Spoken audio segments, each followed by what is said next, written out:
Good, oh, it's not morning, it's just gone lunch, just gone 12 o'clock. This is the 30th video in a row.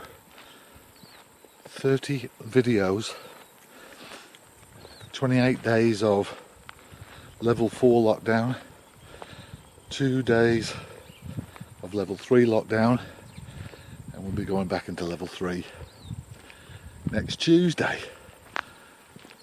Today is Wednesday, 22nd of April. I'm Bacon Steve. I make bacon for a living, and this is my daily vlog.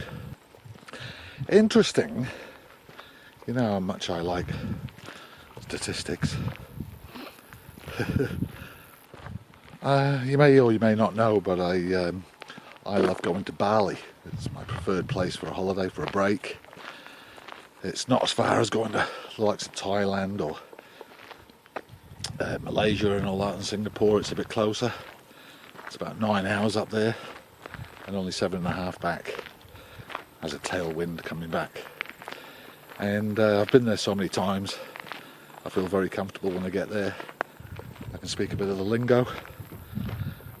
Like now it's Selamat Siang, which is good afternoon. And anyway, I was looking at Bali. I was just doing a Bali video for my Bali channel, or my travel channel, Mr. Steve. If you ever want to have a look at it, just search Mr. Steve Bali. It'll come up, or Mr. Steve Matakana. You'll find it. But it was interesting. The virus, or the disease, or whatever you want to call it, was first spotted in, well, they reckon early December in Wuhan. Bali has 5 flights a week direct from Wuhan. Well, it did at the time, or last year, because Bali is an island. It's about 5 times the size of Auckland, so it's not huge, and it's got nearly the same population as New Zealand, just under 4.3 million. So you can imagine in the urban areas of Bali, Kuta, Legian, Seminyak, Canggu, Denpasar, a vast proportion of that 4.3 million live in close proximity. Now, with only 4.3 million people, 90% of their economy is tourism. They get 6 million visitors a year. 6 million. 25% of them, 1 in 4, sometimes that goes a bit higher, depending on the time of the year, come from China, the mainland of China. So and between December and January, when this virus first started breaking, Bali had 200,000 visitors from mainland China. 200,000. On top of that, they had over 400,000 from other parts of the world. Now, at that time of the year, it's rainy season in Bali, very humid, very hot, and very wet. But you do get a lot. They do get a lot. Bit of wind. They do get a lot of European tourists at that time, and Aussies, loads of Aussies, thousands and thousands of Aussies. But so it's over 600,000 visitors from overseas during that time, January and February. 200,000 of them from China. So you'd think if a pandemic was going to break, it would have hit Bali at that time. Now, it's hard to get. They're not doing testing in Bali. Preemptive, nothing preemptive. They've only just shut down the place a few weeks ago. But first of all, they shut down all flights from China on February the 5th. So it's 2 months and 1 week of visitors coming in from China. A lot of Chinese got stranded there, and the Indonesians gave them an extension to their visa if they wanted to stay. And then there was always that funny video of China Airlines put on a special evacuation flight to go and evacuate some of the 6,000 Chinese that were stranded there, and they couldn't even half fill the plane. Most of the Chinese didn't want to go back at that time.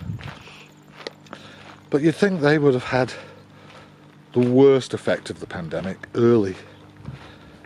But no. 2 deaths in Bali, both of them tourists. First one was a British tourist who had severe comorbidities, got sick and died. I'm not too sure about the second one, but it was another visitor, not a local. And even though everything's sort of 90% locked down at the moment, you can get food delivered. There are even the odd bar open, restaurant, the odd one. Food markets are still open. They have in Bali what you call a wet market. We just call them a farmer's market. Wet market's very similar. There's none of those live animals and stuff that you get in certain areas of China. But yeah, I'm just surprised. I was reading a blog from Bali, a Dutch man who's lived there for a long time, does regular blogs. I kind of like his blogs on Bali. And interestingly, he's not an epidemiologist, he's not a virologist, neither am I. I make bacon for a living. But his theory was that during December, he noticed quite a few Balinese getting sick. And I mean, they get flus and colds just like we do. But as a visitor, you go to Bali, you wouldn't think there was a change of seasons. It's like between 27 and 32 degrees all year round. But no, they do. You'll see them wearing jumpers in April and May. They think it's cold. But yeah, he did notice a few people who seem to be suffering from colds and flus.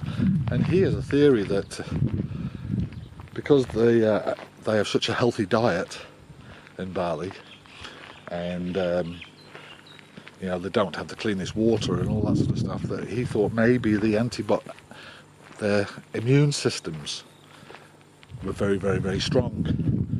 So his theory is either they've already had it and it didn't affect people much, because as you know, 80% of people who contract coronavirus have very mild or no symptoms at all. 15% get severe symptoms, 5% tend to end up needing hospital care. Down there is Matakana. Whoops, I'm holding it right. Swing around.